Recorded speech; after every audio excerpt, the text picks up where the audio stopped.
दीदी सतीश की शादी में आप सबको देने के लिए साड़ियाँ कहाँ से खरीदी थी? अरे क्यों पूछ रही है? मैंने बोला ना सही टाइम आने पे मैं खुद तुझको लेकर चलूंगी। तू क्यों इतना लबर लबर करती है? दीदी मैं तो बस पूछ रही थी, अगर आप बता देती तो सही रहता। रेट में क्या रखा है नलिनी? वैसे भी मेरा एक ही बेटा था, उसकी शादी कर दी मैंने। अब मुझे क्या ही करना है? तेरे बेटे की शादी में मैं भी तो कुछ खर्च करूंगी ना। तू बस बता देना कहाँ घट रहा है, फिर देखना हर जगह तू मुझे ही पाएगी। इसमें तो कोई शक ही नहीं है दीदी, मैंने देखा है आपको। आप ईशी को कितना मानती हो, एकदम अपने बच्चे की तरह रखती हो। अरे इतना तो मैं भी अपनी बच्ची को नहीं पूछती जितना आपने पूछा है। तो फिर? अरे मानती नहीं, ईशी मेरी भी बेटी है। हाँ दीदी, लेकिन आप बता देती कहाँ से साड़ियाँ लेनी है तो सही रहता। वो क्या है ना, मैं अलग अलग जगह के रेट्स पता कर रही हूँ। मेरी बहन ने भी एक स्टोर का नाम बताया है, कह रही थी बहुत अच्छी अच्छी साड़ियाँ मिलती है वहाँ। ओहो, तो अंदर ही ये खिचड़ी पक रही है। नलिनी तू बता देती मुझे, मैं एक ही बार में सारी जिम्मेदारी से मुक्त हो जाती। अरे नहीं नहीं दीदी, आप गलत समझ रही हैं। अरे नहीं, सब सही समझ रही हूँ। जब तुम्हें अपनी बहन के बताए हुए साड़ी वाले के पास से साड़ी लेनी थी तो मुझे बता देती, मैं तुम्हें फोर्स थोड़ी ना करती। अरे भाभी, मैंने अभी तय नहीं किया है, मैं बस सोच रही थी। देखो नलिनी, तुम बैठ के सोच लो, मैं कहीं भागी नहीं जा रही। अरे भाभी बता दीजिए अब। नहीं नलिनी, मैं बता देती, सच में बता देती, लेकिन अब नहीं बताऊंगी। तुम्हें पता है नलिनी, मुझे ना किसी का कंपैरिजन बिल्कुल पसंद नहीं है, और अगर तुम ये करोगी तो चुन लो। क्या, किसे चुनो दीदी? देखो, चुनाव तो करना पड़ेगा नलिनी। अगर अपनी बहन के साथ साड़ी लेने जाना है तो शौक से जाओ, लेकिन फिर मेरे पास मत आना, इतना कह देती हूँ। ठीक है दीदी, मैं भला आपको कैसे नहीं चुनूंगी, आप मेरे घर की है और आपको पता भी तो है, जानकारी है, आपकी अपने बेटी की शादी है। ठीक है दीदी, आप बता दीजिएगा। ठीक है, अभी मैं थोड़ा आराम करने जा रही हूँ। तो दीदी मैं गेट बंद कर देती हूँ।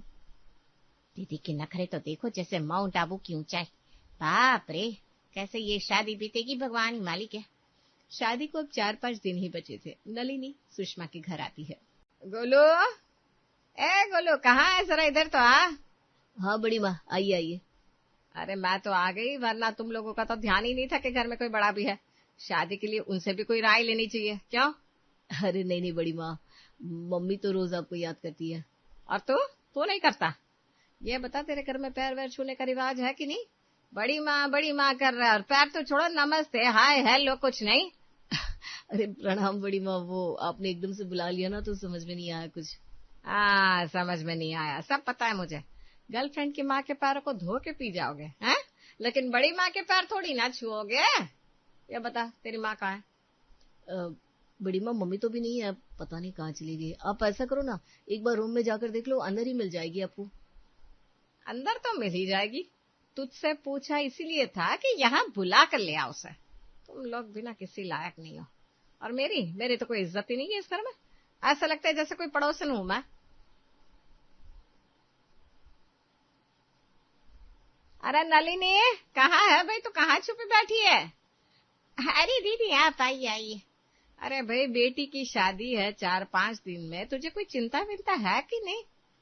क्या मतलब दीदी, मैं समझी नहीं। अरे रिश्तेदारों को नाराज करेगी क्या? साड़ी लेने नहीं चलना? दीदी बुरा मत मानिएगा, लेकिन मैं साड़ी ले आई। वो मैंने बताया था ना आपको, मेरी बहन बता रही थी एक स्टोर का नाम, तो अगले दिन वो आई थी चलने के लिए, मैं मना नहीं कर पाई दीदी, तो ले आई। और आपको बताओ दीदी, इतनी रिजनेबल प्राइस में साड़ियां मिली है, बता नहीं सकती आपको। तो अब बता भी मत मुझे। अरे तू साड़ी ले आई और मुझे बताना भी जरूरी नहीं समझा? इससे बड़ी बेइज्जती क्या होगी मेरी? क्या दीदी, इसमें बेइज्जती कैसी? क्या हुआ माँ, क्या बात हो गई? पूछ अपनी माँ से। जा रही हूँ मैं, कोई इज्जत ही नहीं है इस घर में। अरे बड़ी माँ, कहाँ? बैठो बैठो आप यहाँ पर, क्या बात हो गई बताओ तो। ये तेरी माँ बोली थी मेरे साथ साड़ी लेने चलेगी तेरी शादी में आने वाले लोगों को देने के लिए, और अपनी बहन के साथ जाकर ले आई, और अब बता रही है। बताओ, बुरा लगेगा कि नहीं लगेगा? मम्मी आप भी ना, आपको तो पता है ना बड़ी माँ के बारे में।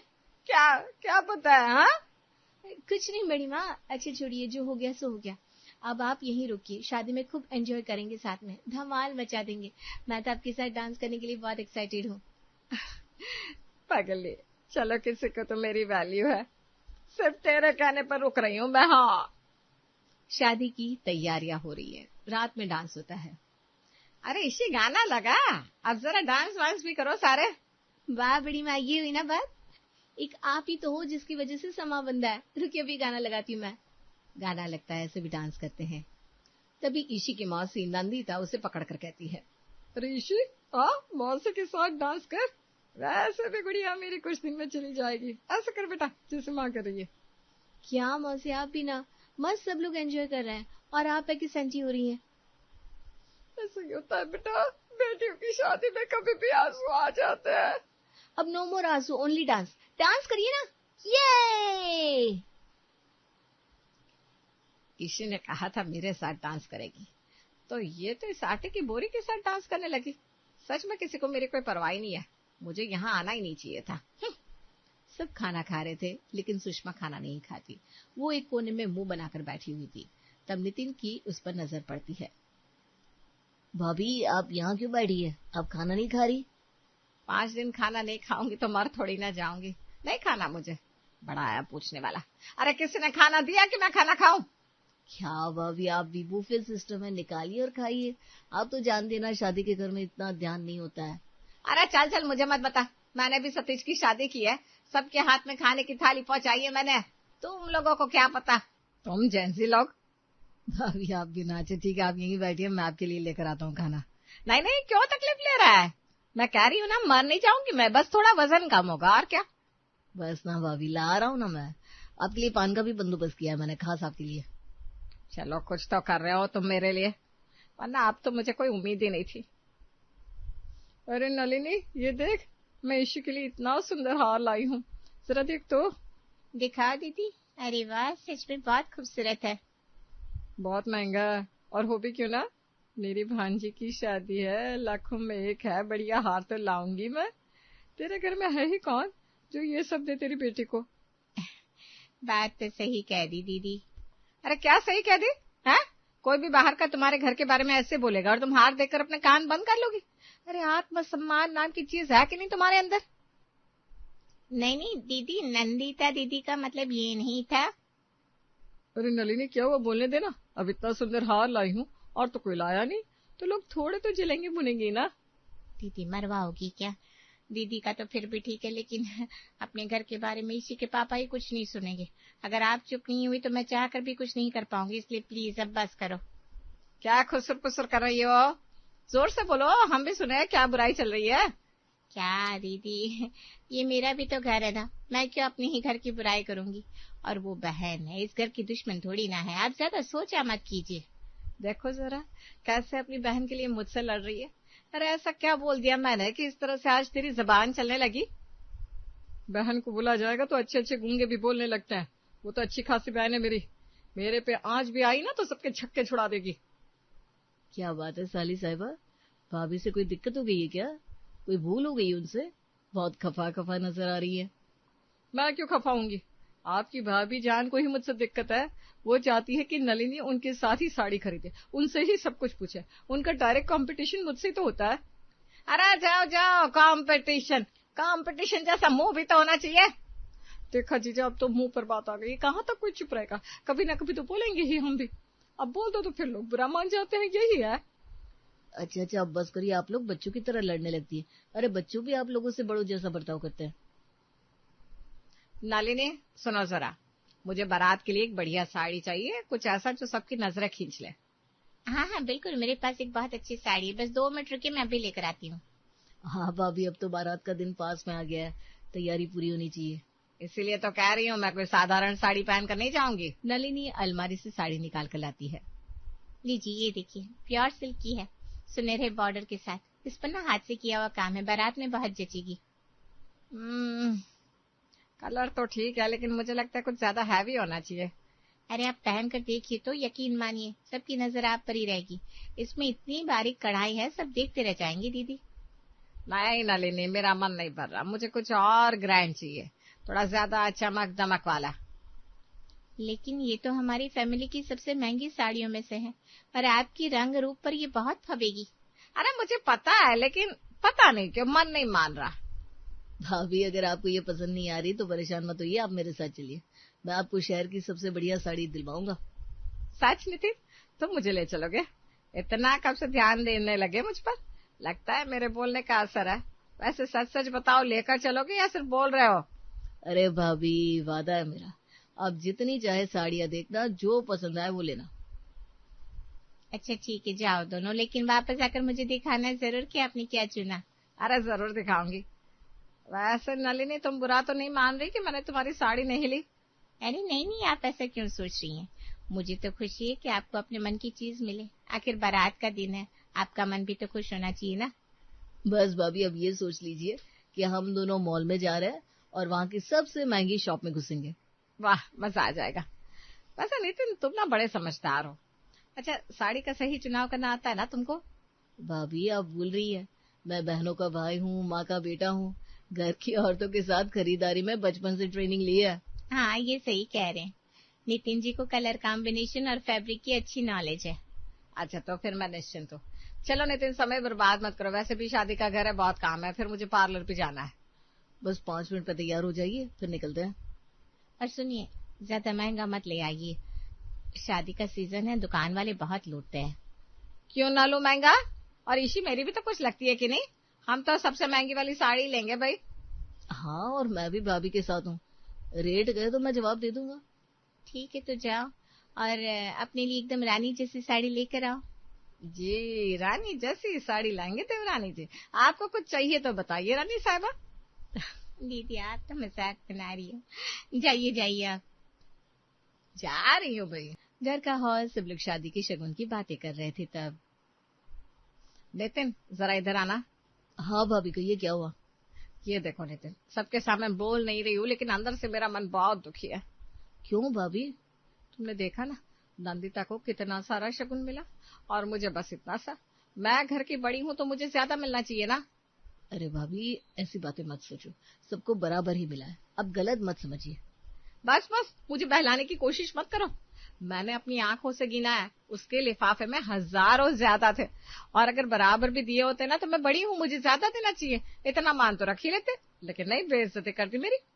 भाभी, आप तो घर की है, आपको तो कभी भी शगुन दे सकते हैं। नितिन, तुम मुझे समझ नहीं रहे हो। जब से मैं इस घर में आई हूँ, मुझे हमेशा कमतर समझा गया है। क्या मैं उतनी कीमती नहीं हूँ जितनी नंदिता है? भाभी, आप तो हमारे लिए सबसे। नहीं नितिन, अभी मत बोलना। मैं तुम्हारे लिए सच में खास होती तो तुम आज मेरे साथ खड़े होते और सबको कहते सुषमा का भी शगुन बराबर होना चाहिए। भाभी, आप मुझे ऐसे उलझन में मत डालिए, घर में फिजूल का झगड़ा हो जाएगा। ओहो, तो तुम चाहते हो कि मैं चुप रहूं ताकि घर में शांति बनी रहे, और मेरा मन दुखी होता रहा है। अरे नहीं भाभी, मेरा वो मतलब नहीं था। नितिन, तुम हमेशा कहते हो मैं तुम्हारी सगी बहन जैसी हूँ, तो क्या एक भाई अपनी बहन का हक नहीं दिला सकता? भाभी, अगर तुमने कुछ नहीं किया तो मैं समझ जाऊंगी कि ये रिश्ता बस दिखावे का है, और शायद फिर मैं भी इस घर में उतना मन न लगाऊं जितना अब तक लगा रही थी। ठीक है भाभी, आप शांत रहो, मैं देखता हूँ, लेकिन आप वादा करो, घर में किसी से कुछ नहीं कहोगी, मैं खुद बात करूंगा। वादा? लेकिन देखना नितिन, अगर ये बात हल नहीं हुई तो। अरे हो जाएगी भाभी, आप मुझ पर छोड़ दो। अच्छा, मुझे पता था तुम ही हो जो मेरा साथ दोगे। आप भी ना हर बार मुझे इमोशनल ब्लैकमेल कर देती हो।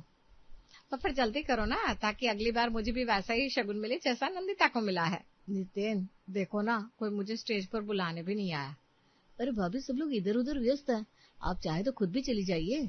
और भाभी, आप तो घर की बड़ी बहू है, ये बुआ और फूफा की तरह मुंह फुला के क्यों बैठ जाती हैं? खुश रहिए ना, आपके देवर की बेटी की शादी है, उसे आशीर्वाद दीजिए, उसके लिए मंगल कामनाएं कीजिए। जाइए, स्टेज पर जाइए भाभी। खुद क्यों जाओ?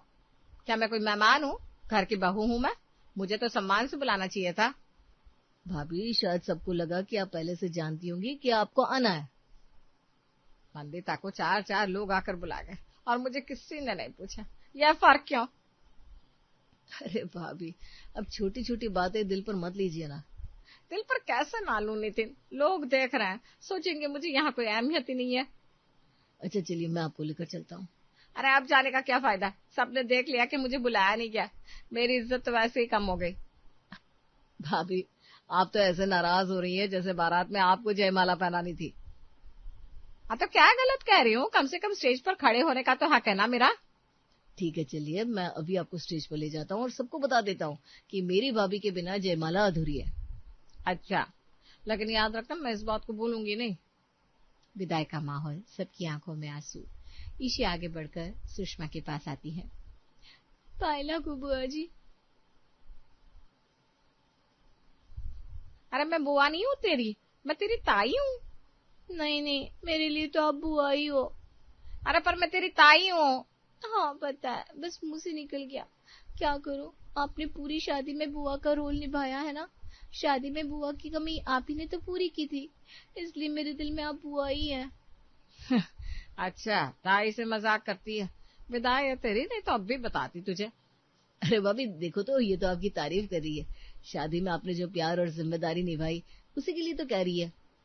अरे तू क्या कवर करने आ गया, चल जा, मुझे बुरा नहीं लगा। ईशी भी मेरी बेटी है, वो मुझे कुछ भी कह सकती है। ये हुई ना मेरी भाभी की बात।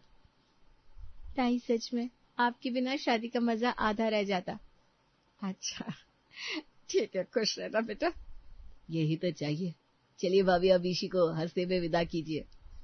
क्यों नहीं, खुश है मेरा बच्चा। और तेरा गिफ्ट ना गाड़ी में रखवा दिया है, जा अपने ससुराल को रोशन कर बेटा।